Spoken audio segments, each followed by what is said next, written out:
1882 when the United States Lighthouse Board was established. That became the U.S. Lighthouse Service in 1910, and in 1939, lighthouses were placed under the supervision of the United States Coast Guard.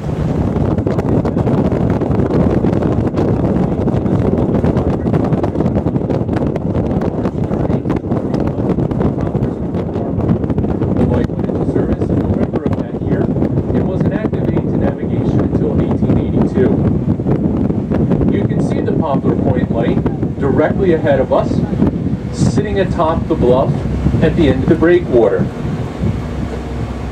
In a couple of minutes, the ship will turn to the left, and you'll be able to see the light off to your right. Pushing ahead of it, a 12 to 15 foot storm surge and 30 to 60 foot waves. Substitute lighthouse keeper Edwin S. Babcock and assistant lighthouse keeper John Gansey scrambled to the top of the Plum Beach light to escape the rising tide.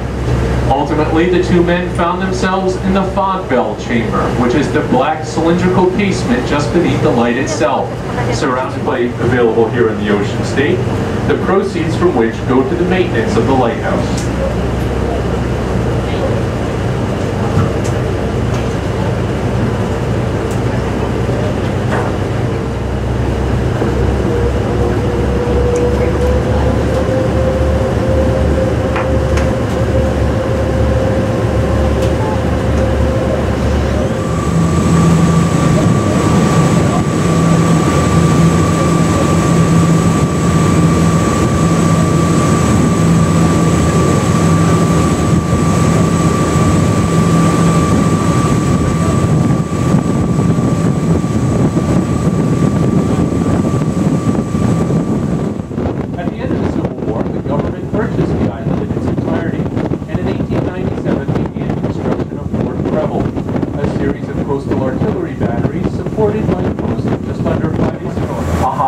A PX, a post office, and the PX, which included the reading room.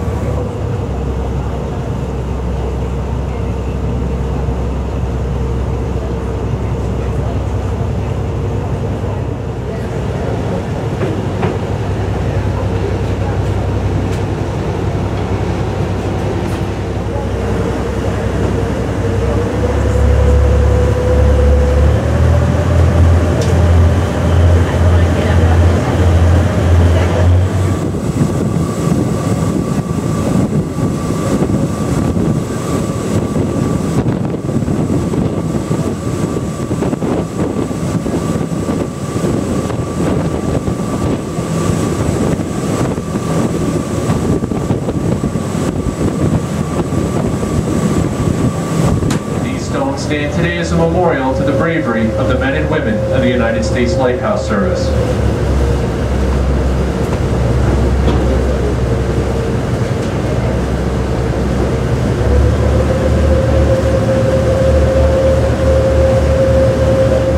Flashing once every 7 seconds. Every lighthouse has a characteristic. It is a unique pattern of flashes with uniquely timed intervals that enable mariners at sea to identify a lighthouse and their location based on the characteristic.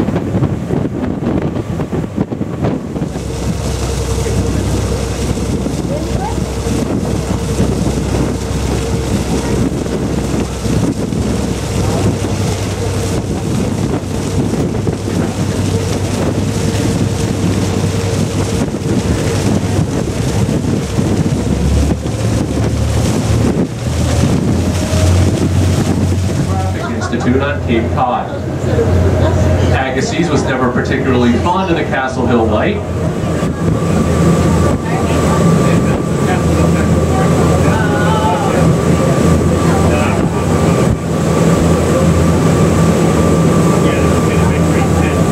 His family frequented Hammersmith Farm during the summers of his brief administration home on Narragansett Bay.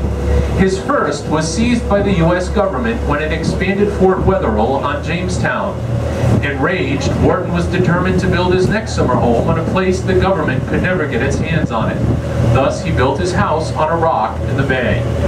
Clingstone is today a private summer home owned and maintained by a distant cousin of the original owner.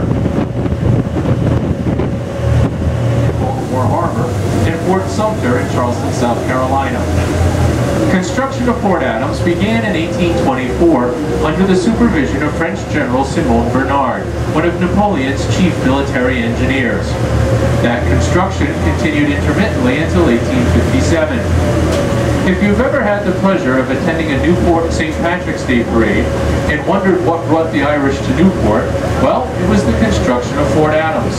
The first large-scale influx of Irish immigrants to Rhode Island came in the 1830s and 40s seeking work building a fort by the sea. Newport's rich heritage has been inextricably linked to the sea for over 300 years. That heritage, however, has not always been glamorous. In the late 1600s, Newport and the Rhode Island colony jacked of piracy when committed, say, off the coast of the Carolinas or in the slaves to the Caribbean, where they'd be traded for molasses. The molasses was then shipped to Newport, where it would be distilled into rum at one of Newport's 33 rum distilleries, more distilleries than any city in the colonies at the time. That rum would then be shipped from Newport to West Africa, where it would be traded for slaves at a significant profit. And the slave trade, the triangle trade rather, would continue.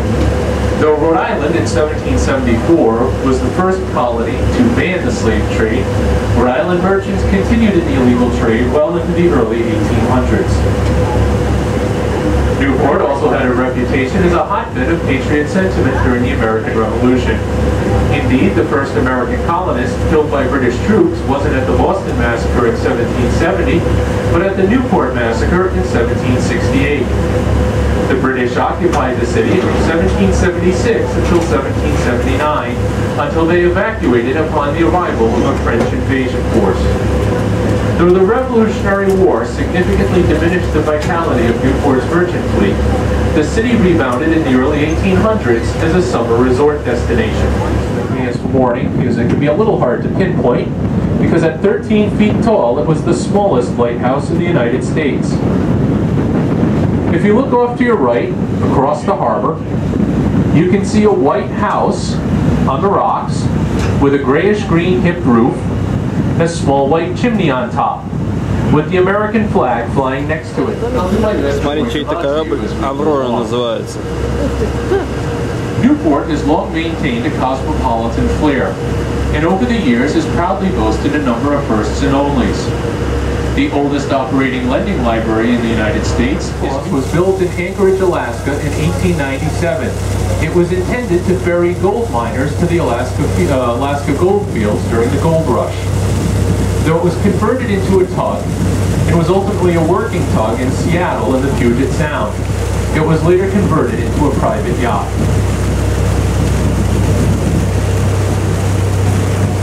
CNET probably prominently featured in the film series Pirates of the Caribbean.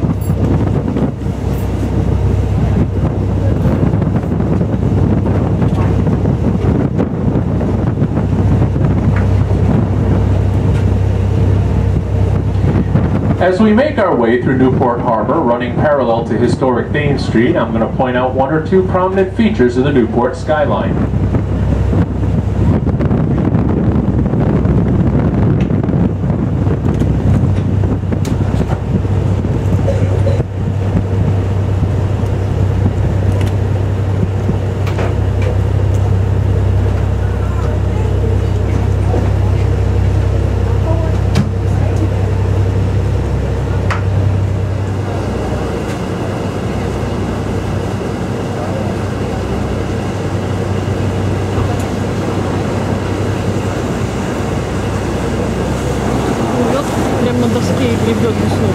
Ой.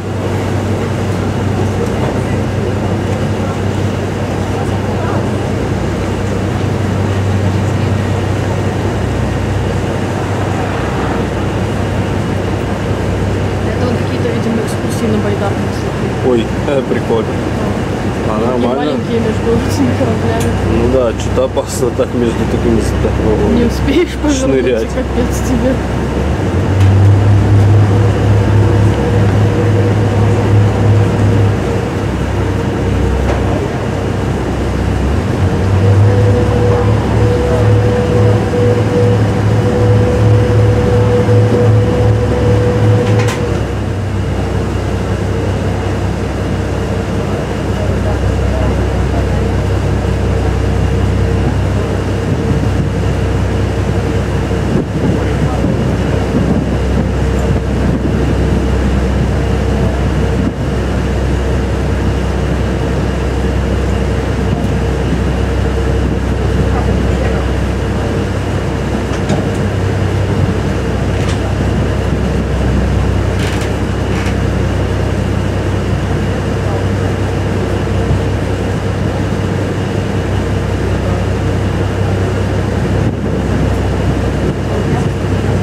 Ну я просто видела, что если круиз будет, то можно делать. Ой, какой ужас. Давно она тут стоит.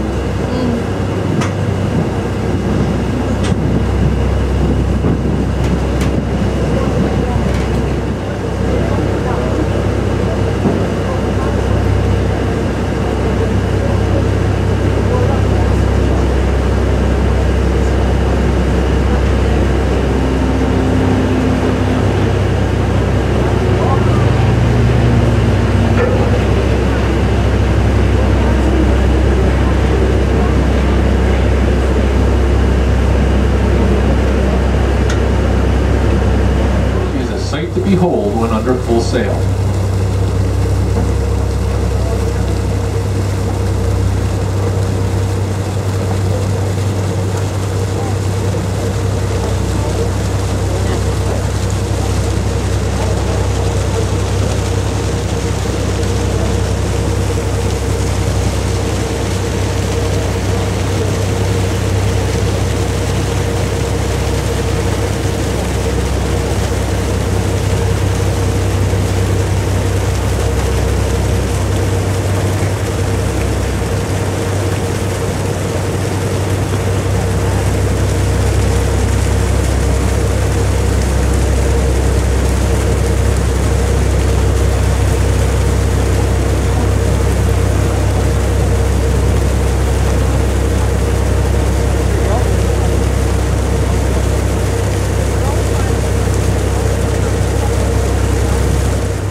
А, так вот, маяк, мы по этому мосту едем. О, сейчас. так мы по этому мосту и поедем сейчас.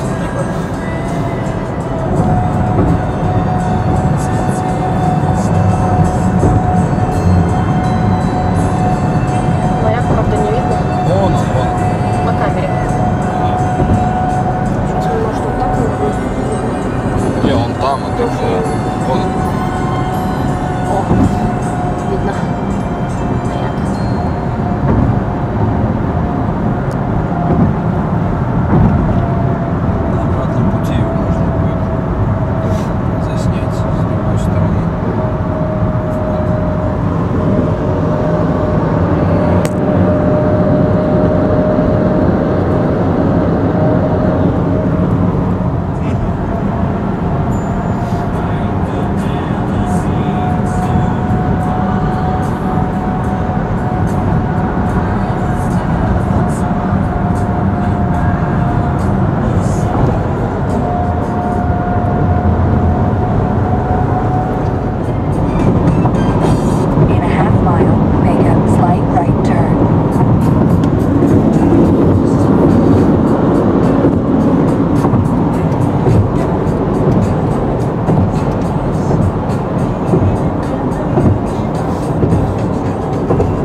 Quarter mile, make a slight right turn, then next right turn.